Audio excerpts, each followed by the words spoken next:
NXT versus AEW, head to head, no ratings talk, nothing but straight content. Straight content such as promos, storylines, matches, all that stuff, except ratings. This is the last Fray4ALL for the month, even though you're probably seeing this on February 1st. This is still the last Fray4ALL as far as January goes. So before we get into the fray, let's get the ratings report out the way.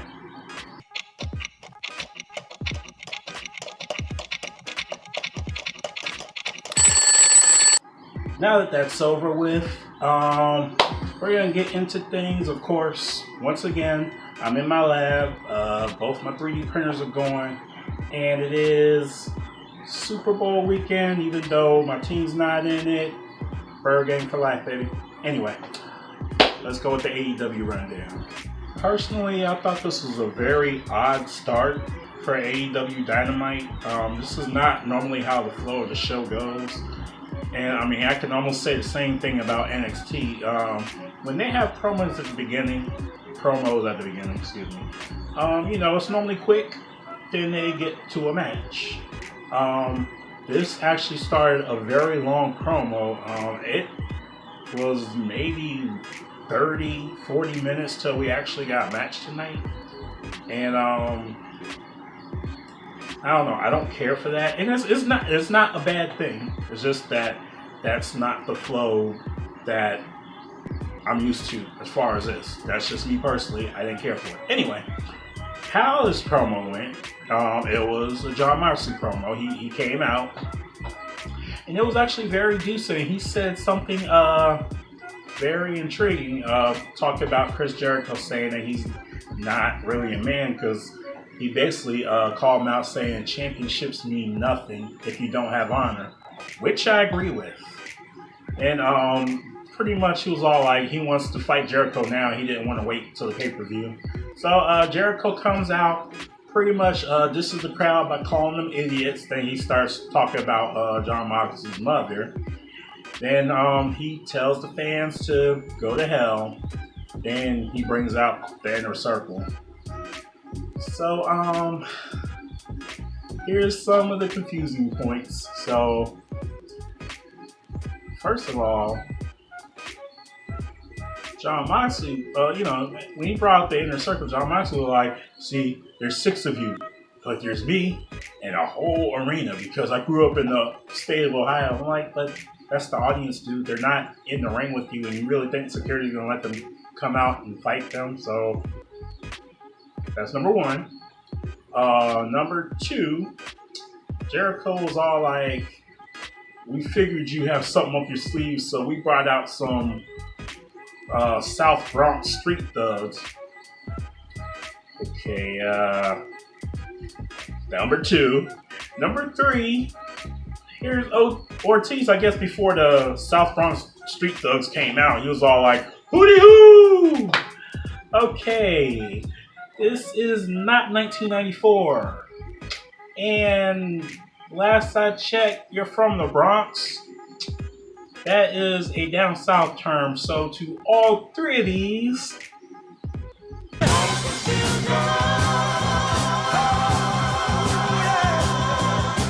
then it came down to Jon Moxley. He attacked Ortiz in the inner circle, and the South Bronx street thugs started attacking him. So security came and separated them. But Mox just kept getting in, trying to fight and all that stuff, and that's kind of how it went on like that for maybe 5 or so minutes. Yeah. I don't know. Right after this, the Bunny and the Blade, and Bunny, Butcher, and Blade, actually, technically this was MJF's vignette. It featured the Butcher, Blade, and the Bunny. It shows them Wardlow handing MJF an envelope, I'm guessing, full of cash that said Young Bucks on it.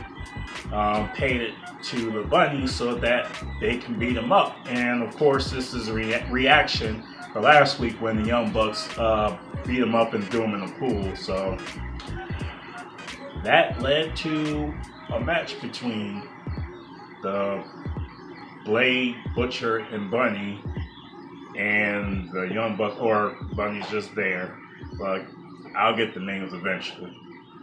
So we get into the match with the Butcher and Blade versus Young Bucks. Aha, got it right that time. And MJF joined commentary. Now, one thing I want to give him props for is the Austin 316 gimmick or reference, because he basically said these are supposed to be good Catholic boys. The only Bible reference they know of is Austin 316 because they don't know anything, or something of that nature. Anyway, Austin reference. Austin 316 says I just whipped your ass. So MJF's commentary, I'm gonna count this as a promo because he was saying some very good stuff. Like, if he was doing a promo, this would definitely get like maybe 4 stars or so. So it was pretty good on there. Anyway, back in the ring. So Butcher and Blade were the powerful team in the match. However, Young Bucks, they were still setting the pace, as they always do. And of course, the Bunny got involved a couple of times. But Matt Jackson, he had a very nice move. Let's see, he was hanging off the ring apron, then he did a skin the cat right when he got back into the ring. Hit dude with a sliced bread. It was nice. So eventually the Young Bucks, they won with what they call the Meltzer driver. So, but after the match, and I'm guessing because they got paid for it, Butcher and Blade started beating up on the Young Bucks. Then Omega came out to help, so then they started getting the upper hand. Then Hangman Page came out. However, he had Matt Jackson hold his beer while he fought. Now, with the tension between Hangman and the Elite lately, I guess that whole have him hold the beer was a reference to hold my beer. Yet it's still going on with this whole alcoholic gimmick. I don't know where this is going, and I don't know. It doesn't seem like it's going to be all that well. However, like I said, MJF was great on commentary as far as stirring stuff up. Next match was Nyla Rose versus Big Swole. Only thing I can say about this match, Big Swole had her moments, but Nyla Rose pretty much dominated it. And this still goes on that I'm just not feeling that much excitement with AEW's women's division. I mean, I know how critical I am with Britt Baker, but these women know how to move in the ring, and this match was just there. So the next match was Kip Sabian, accompanied by Penelope Ford, versus Cody Rhodes, accompanied by Arn Anderson. So Sabian, he started very fast, attacking Cody as quickly as he could, and this is a good strategy. However, Cody got right back in it, and while they were out at ringside, outside the ring, it looked as if Cody inadvertently hit Penelope Ford, but turns out she was faking it, and she faked it long enough for Kip Sabian to get a cheap shot in. So here's the thing, I'm gonna put it all in a nutshell. As much crap as Penelope Ford was doing, this little punk referee, and yes, I say punk referee because he actually sounded like a little punk, kept fussing at Arn to the point Arn got in the match, got in his face, and say, I'm trying to tell you something, or who you talking to? So he sends Arn away. But Penelope's still right there, and throughout this whole situation, Penelope Ford attacks Cody Rhodes or whatever. So Kip Sabian and Penelope Ford were about to kiss, and Joey Janela sticks his head in the crowd because they've been giving him crap for the past few weeks or so. So eventually, the match ends with Cody Rhodes hitting not one, not two, but 3 crossroads. And actually, it wasn't a bad match at all. I enjoyed it. Next, Tony Schiavone was interviewing Britt Baker, the chick that gave him crap last week on the show. So, of course, they are in Cleveland, the home of the Browns, and Britt Baker is from Pittsburgh, so she comes out, the crowd is automatically chanting, "Pittsburgh sucks." I thought it was pretty good. So she said she don't have a problem with Tony Schiavone, yet she's being her own heelish self again. So she claims that the women's division is her division, and as slow as she moves in the ring, I could say that too. Then she had the nerve to tell Tony Schiavone that he has bad breath and that she was gonna diagnose him with gingivitis or some crap like that. And how about this? She attacked JR for getting names wrong. Now, I'm gonna say this real quick. Is JR the same dynamic announcer he was back in the Attitude Era? No, he's not. And yes, he does forget names, but that is JR, okay? JR is a legend. He will always be a legend. If he's forgetting names, okay. What announcer don't make mistakes? Because, trust me, Ain't That a Botch and all that stuff points out that everybody makes mistakes, whether they're young or they're old. So what I'm saying is everybody, including Britt Baker, just need to lay off. Now, one thing I will give Britt Baker kudos for, nothing against Browns fans, but when she was all like, "Cleveland, you finally have a Baker that you can trust."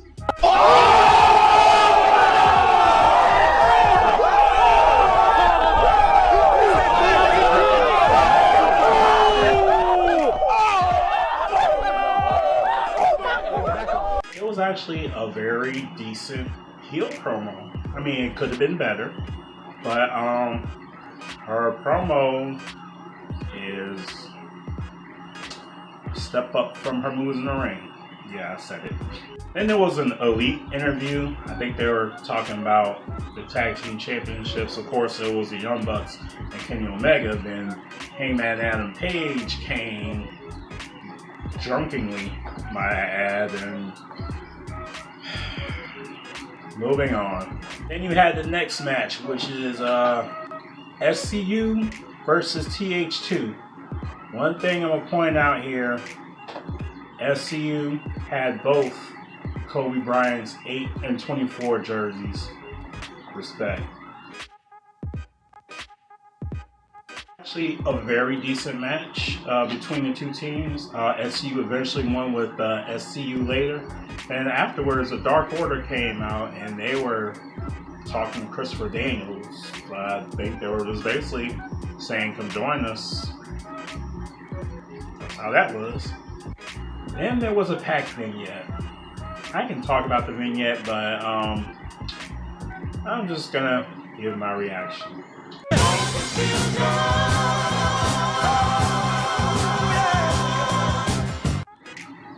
Anyway, that brings us to the main event. That is the Inner Circle versus Private Party and Darby Allin. Of course, the Inner Circle this time contains Santana, Ortiz, and Jericho. And I was watching a show with somebody. I think it was my wife. Yeah, it was my wife. And even she knows. She was all like, "Why everybody in the ring looks young and vibrant, and Jericho just seems like he's there?" Like, pretty much. Don't get me wrong. I like and respect Chris Jericho, but he does seem out of place nowadays. Just saying. And then, not only that, his jacket looked a lot spikier than normal. I don't know if he did that on purpose after the way he did the Jon Moxley's eye or what. But I did notice that. And Private Party looked very decent in this match, and I love the way Darby Allin moves in the ring. But there was a lot in this match, and it was very decent back and forth. Basically ends with the Judas effect on Cassidy, even though Cassidy thought he had the win, and he was kind of fussing with Aubrey Edwards. Yeah, I think it was. Yeah, Aubrey was the ref. And after that, Inner Circle just started beating these guys up. I'm talking about like they was beating up Darby Allin with his skateboard and everything. Eventually, I think they got fought off, but still, that's the way the show ended. Relatives. Let's see. Best promo.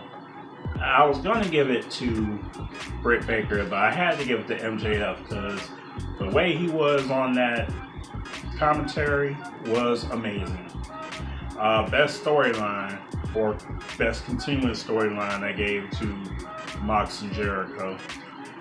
Best segment, I gave the MJF vignette. I did that because I didn't care for the first promo, and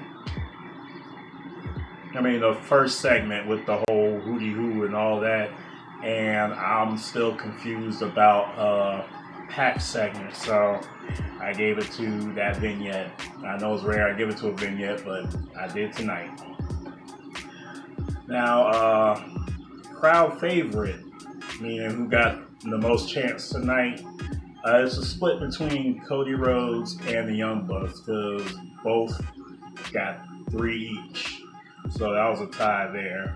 The best match was the Inner Circle versus Private Party and Darby Allin. Though SU versus TH2 was pretty good as well, I just felt that the main event got the crowd in a little bit more, and that is a factor as to picking the best match. With that being said, that is your AEW superlatives. For your NXT rundown, one thing I didn't mention about AEW that was a little off to me as well, each show always starts off with that show's chant. AEW didn't start off with the AEW chant. Maybe they take that afterwards, so I'm not going to worry about that. But NXT, as usual, starts off with NXT chant. Then Beth Phoenix was asked about, how she felt about her husband Edge returning, and she was basically like, Edge's return was spoiled by Randy Orton's antics or tactics. She was very upset about it, but said he's going to be back and he's going to be ready. Now I'm glad her head's feeling better because you don't remember that gas she took in the Women's Royal Rumble? That was kind of scary. Alright, first match of the night was Finn Balor versus Trent Seven. Now, the night before, Finn Balor, he confronted Trent Seven. He was basically holding the car door against his neck. So within this match, Balor kept targeting that neck. And when Balor went for a double foot stomp, he fell and busted his behind. And I was laughing. But I'm glad he got his footing back. So like I said, he kept attacking the injured neck. Trent Seven was getting a little bit of offense in. He actually had a few bumps though, one including a very nasty fall off the top rope when Balor attacked him. I don't think that was a spot. That looked really bad, and I honestly hope he's okay. Yet, coup de grace, 1916, Balor wins in dominant fashion. Then right after this match was a Broserweight interview with, of course, Pete Dunne being Pete Dunne.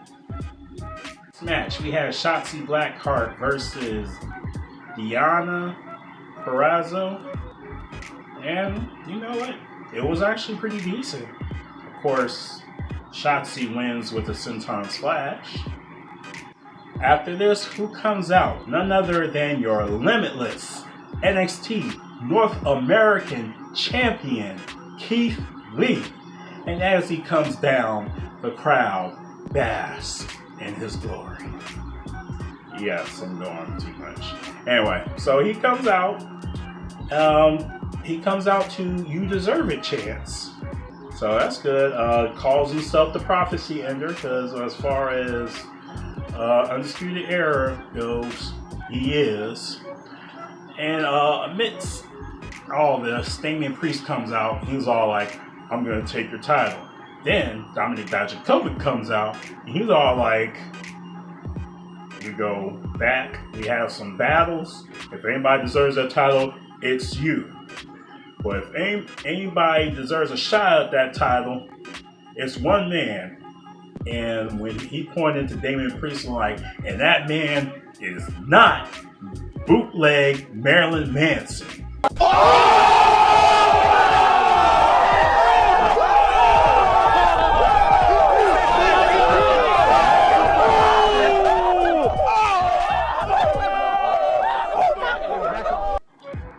So Damian Priest hits Dijakovic, then a fight ensues out of nowhere, and the backstage Regal makes it a match.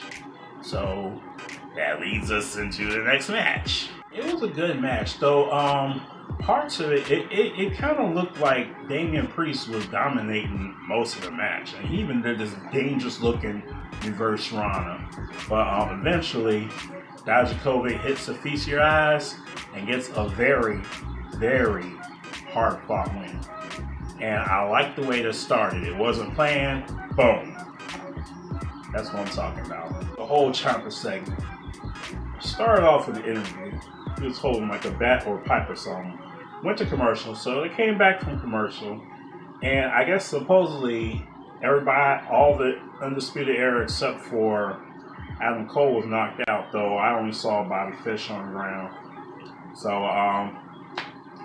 Adam Cole came to the ring pissed off, and of course during this time Ciampa brought a table with an X to the ring, and he basically said, I'm signing a contract and I'm taking Goldie back. So William Regal comes out with a contract saying, Adam Cole's already signed the contract. I was going to bring it to you. So Cole takes the contract to the ring. And I guess when he came to the ring, Ciampa tried to attack him. Cole attacks him. Then Ciampa gets the upper hand, puts him through a table. Ciampa's head already busted open. So as he signed the contract, the crowd was all like, sign with your blood. So he signed it with his blood. And that's how that ended. That was actually very interesting. I liked that entire segment. Bravo. Next match, we have Tegan Nox versus Dakota Kai. I was very excited about this match. It didn't deliver for me. I mean, it started out good, where before Dakota Kai came out, she replayed the video and all. Then she came out and they were fighting out into the crowd, so until they were trying to do something. And Candice LeRae distracted Dakota Kai by taking a chair away. So while the referee's back was turned, Tegan Nox hit Dakota Kai with her old knee brace, I guess that was. Then hits her with the shiniest wizard, then she wins. I don't know. I was excited about the storyline. This conclusion seems flat to me. I don't know what they could have done. That's just me. It was still decent, but I just wish I could have had more from it. I mean, like, they didn't have to fight now. If they kind of built it up more, and maybe it could have been a featured match at TakeOver. However, I probably still wouldn't have done anything, so what do I know? Next, we had Robert Stone's star client, Chelsea Green, versus the hardest working jobber in all of wrestling, Kayden Carter. So as usual, Kayden Carter's putting on a good fight, looking like a skilled wrestler like she usually does before she loses. Chelsea Green pretty much knocks her down to size. Before Chelsea Green does her finisher, she goes, picks up Kayden Carter, and Kayden Carter won?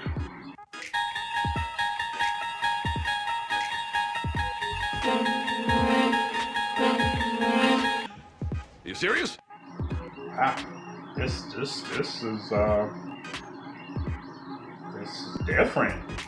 Like, I'm not even gonna gripe about her winning with the most dangerous move there is, the roll-up. Jesus Almighty! Katie, I knew you had it in you. I knew it. As for Robert Stone and Chelsea Green, everybody, point and laugh. Ha ha ha!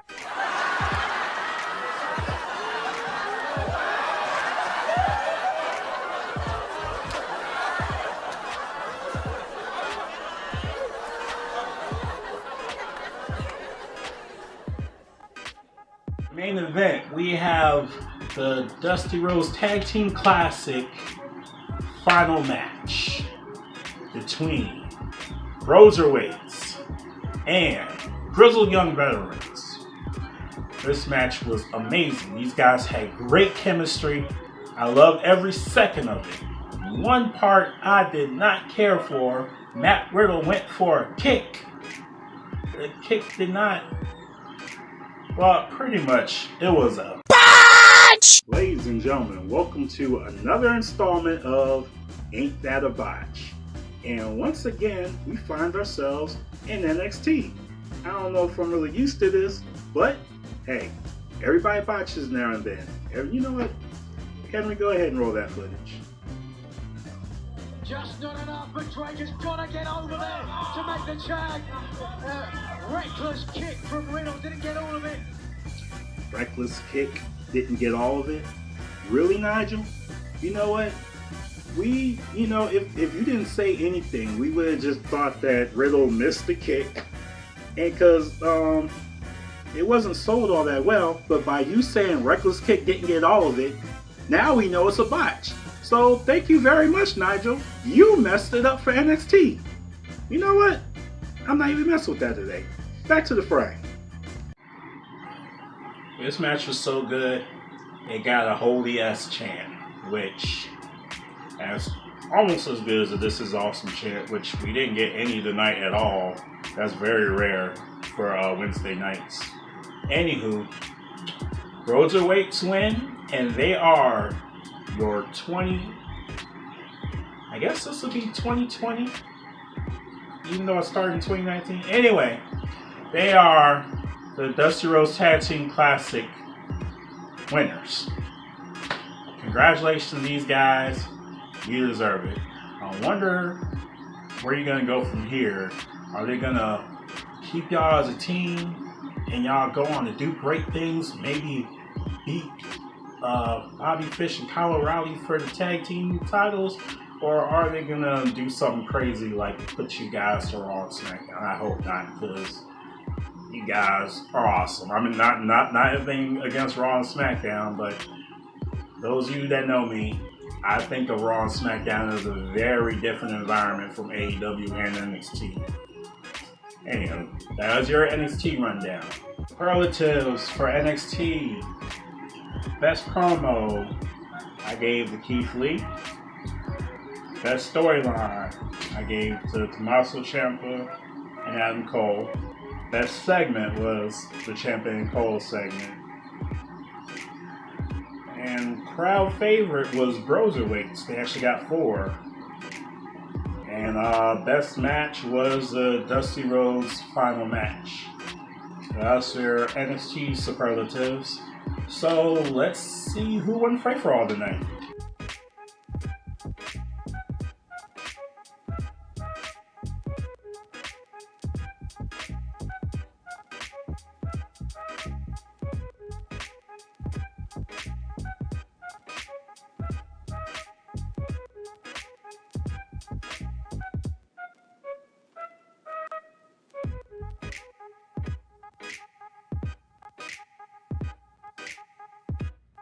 Congratulations to NXT for winning Fray4ALL tonight. So, I'm going to point out, even though I wasn't that happy with AEW tonight, as far as the rules of Fray4ALL, they were still in it.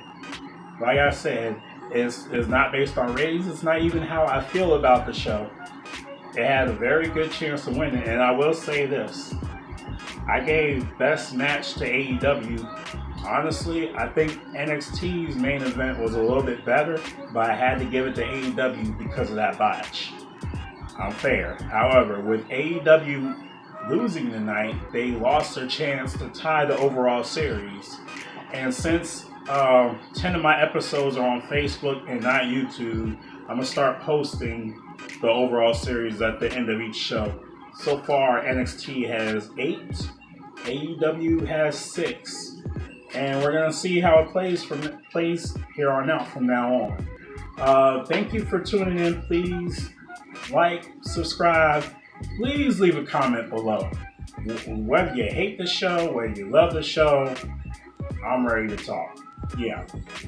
Anywho, have a good night. Are you not entertained? Are you not entertained? Is this not why you are here?